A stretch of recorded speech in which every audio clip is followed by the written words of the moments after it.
Michael Healy-Rae, you're very welcome to KCWTV. You're one of a number of the new independent candidates now I'll be talking with over the next couple of weeks. This is your first time in the Dail. You were a councillor for many years, representing the Coleman constituency, but now you're a TD for Kerry South constituency. You've been in the Dail now for a couple of months. That's right. What's it been like for you? Well, it's a big change. And first of all, the very fact of being away from home is a big change in itself. Like, I mean, no matter what I was doing before with regard to politics, the majority of the time I was mayor of Kerry 2 times, so there was a lot of travelling during those 2 years. But other than that, I mean, I'd always be going home every night. And you have 5 kids. I have. Big family. And so that's a change in itself. As in you miss them? Well, yes, of course I would. And like, do you know, I mean, there's people that might take no notice of staying in hotels and being away from home a lot.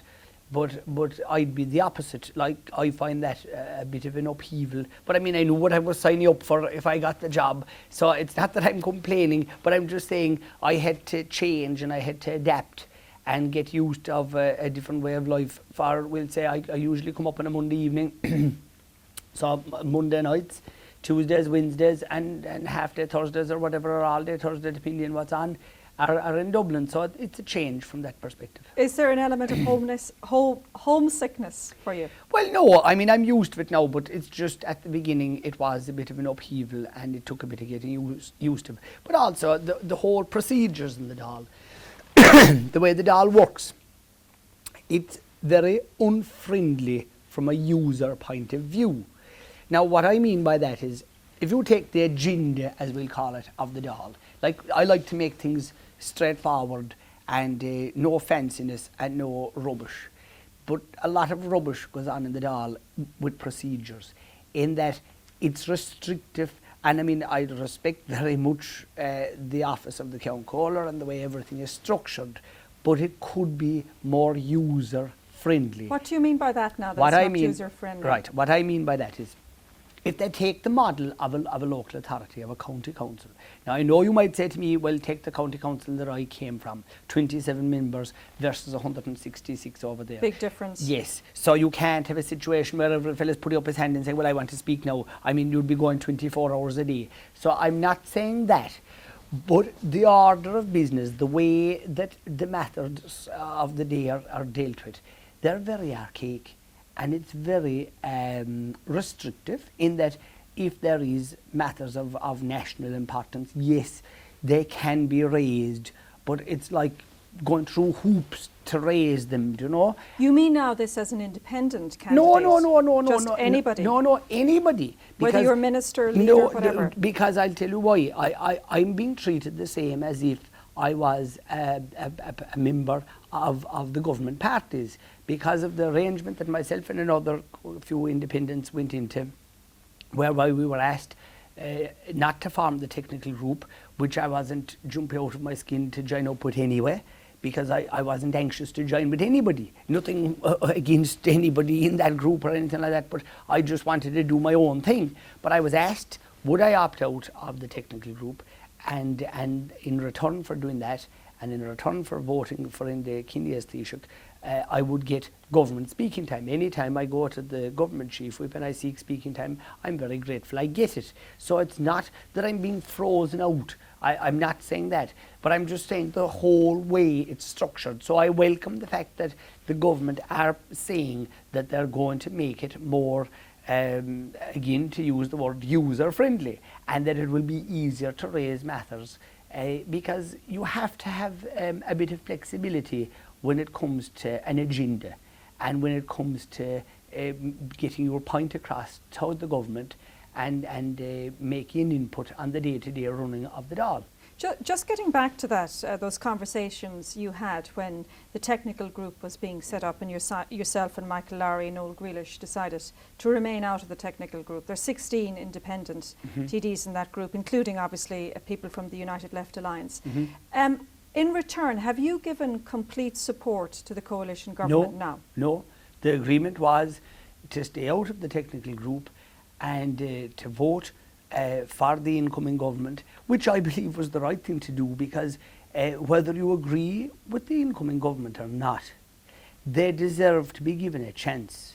Indy deserves to be given a chance. His ministers deserve to be given a chance. I thought it was ridiculous. On the day, like the ink wasn't dry on his appointment, and there was people standing up in the Dail, waving their fists at him and criticising him. I mean, that's ridiculous. And there was people, attacking him and the incoming government, the incoming ministers, attacking them on the very first day. I mean, the people of Ireland wanted a change. I respect that very much. They got their change. What the people of Ireland don't want to see now, at this critical time in our history, they don't want to see me or anybody else pointing a finger at the government just for the sake of it and attacking just for the sake of it. I mean, Indy is not in that job now wanting to hurt people. He does not want to impose new taxes on people. He does not want to see people that are on unemployment benefits having that benefit cut. Obviously he doesn't. But things might happen that he won't have a say in because of the fact we are in receivership. We're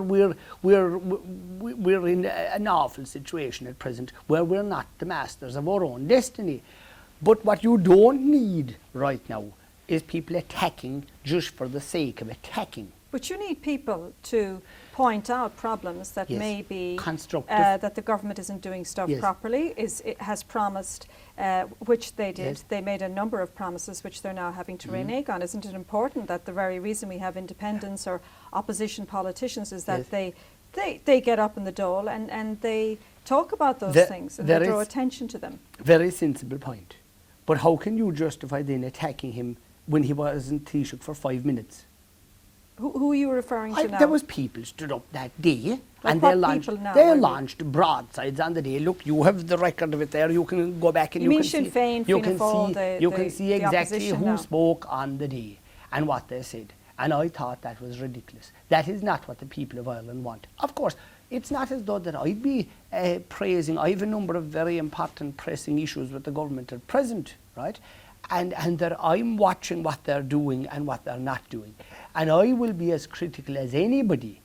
But I see people who are just voicing opposition just for the sake of it. And that to me is not what politics is all about. Politics is about trying to do the best you can every day. But there are people who are on solo runs trying to make a big name for themselves by, well, I'm attacking them every day of the week. That's rubbish. That's not what people want. Who are these people? I mean, there anybody in particular? Look, turn on the media reports every day and you'll see the people who seem to they get fat on this, you know. And what do you think of your other independent colleagues in the technical group? How are you getting on, all 19 of you? I mean, sure, they're all fine. They're highly respectable politicians who went before the electorate.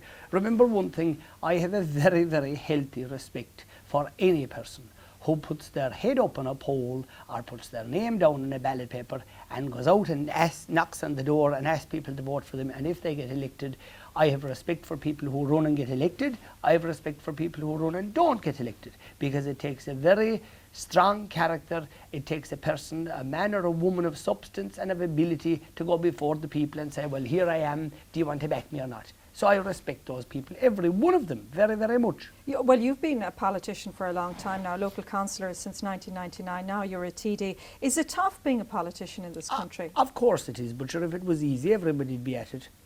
In what way? Well, then there are plenty of people who do it because they love it, like yourself and your Yes. father, and your brother is also involved in politics. That's right, and my nephew is involved in politics. But you see, I suppose it depends what you grow up with. Some houses, they grow up in what I'd call a football house or a hurling house. Or it could be that the family would be deeply immersed in some other type of sport or music. Well, in our house, it was politics, and that's it. We were a political house, and that's the way we are. But what is it you like about politics? I suppose the big win for me in a day is if I have an issue. It could be a national issue, it could be a local issue, it could be a personal issue to you and no one else. It might matter to nobody else, only you. And if you come to me with that, no matter which category of problem it is, a personal local problem, a local problem, or a national issue, and if I can help in some regard to getting that matter solved. That to me is a way better and more of satisfaction to me than if it was a problem of my own. So in other words, if I start off in the morning, if you have a problem and if I have a problem, if I get your problem sorted, I'm happy. And I like that. And that's where I feel that I've done a good day's work. And you said, Michael Healy-Rae, when you were going for the Dail this time round, you said that you actually were going to concentrate on national issues, that was very important, that you were putting yourself forward as a national politician. Correct. Now, that would suggest that you would abandon your local politics and pursuit of Absolutely local not, politics. because you started correctly, but you didn't finish what I said. I said, of course, running for a national parliament to be a TD meant that you would have to be dealing with national issues that I might not have been dealing with before. But to be honest, I actually was, because I was working in close conjunction with my father, who was dealing with national issues every day of the week. But if we were to finish what I said during that campaign, to become a national politician, you have to first of all get elected locally. And any politician who forgets the fact that he was elected locally at the beginning, well, he's not going to be a national politician for too long. Why not? Because you won't get re-elected. Yeah, exactly. But isn't this part of the problem of Irish but politics, but that everybody yes, is all concerned about only the local issues at the end of the day, for fear they mightn't get re-elected? But this is where the media now have sort of, and I'm not a person to sort of say, oh, the media this, the media, because I don't do that, because I have a very healthy respect for the media as well, because they have a very, very important function in our society at present. Never more so important than right now. But what the media try to do is they try to paint this picture that if you were a TD in Dublin, and if you're dealing with a local problem or a local issue, that you shouldn't be doing that. Well, that's nonsense. You can combine both. You can be inside in the Dail speaking on a national issue, a very important thing to maybe a vast majority of people in the country. And 5 minutes later, you can be on the phone to an individual person dealing with a very personalised and individual problem that they have. And the two of those issues are of equal importance. So you're saying that maybe fixing Mrs. Mack's back door, or getting her son into some form of employment, or maybe getting a daughter off to university, that is just as important as on a national issue, trying to figure out what are we doing with this bailout that we're having here, or what to do with the vast amounts of debts that we owe now. Are you seriously suggesting that they're actually equally important? What I'm saying to you is that you can give the two of them the equal importance, in that there's 24 hours in the day.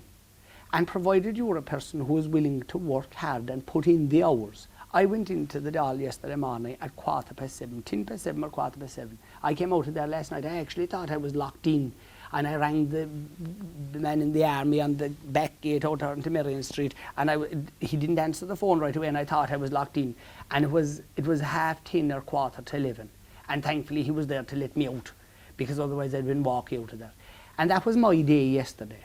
Now, if you're a person like that, that's willing to put time and commitment into the thing, you can deal with a multitude of issues during the day.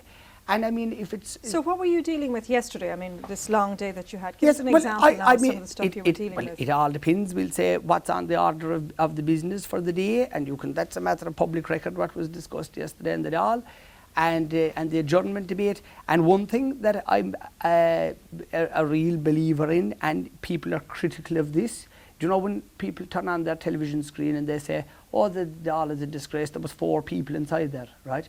And then we always have the story, oh, but the TDs are at their desk, they're watching it on television, work, yeah. And the monitor is there on the desk, and it's the same as being inside in the chamber, right?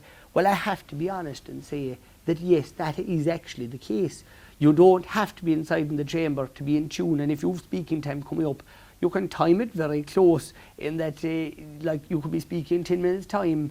I know, yeah, but getting back to yesterday is an example of how you can tie in local and national politics. It would be a mixture of, you'd be dealing with the issues that were on the order papers, you'd be dealing with the parliamentary questions, the replies that you've got, whether they were orals, whether they were written, you have the matters on the adjournment debate, and during the course of the day, you have what you'd call other issues that would be coming at you. There could be things to do with a local authority, looking for money from a department, for funding, and you could be lobbying the department to get the funding for your local authority, and you could call that a local issue, and you might say, well, you shouldn't be doing that.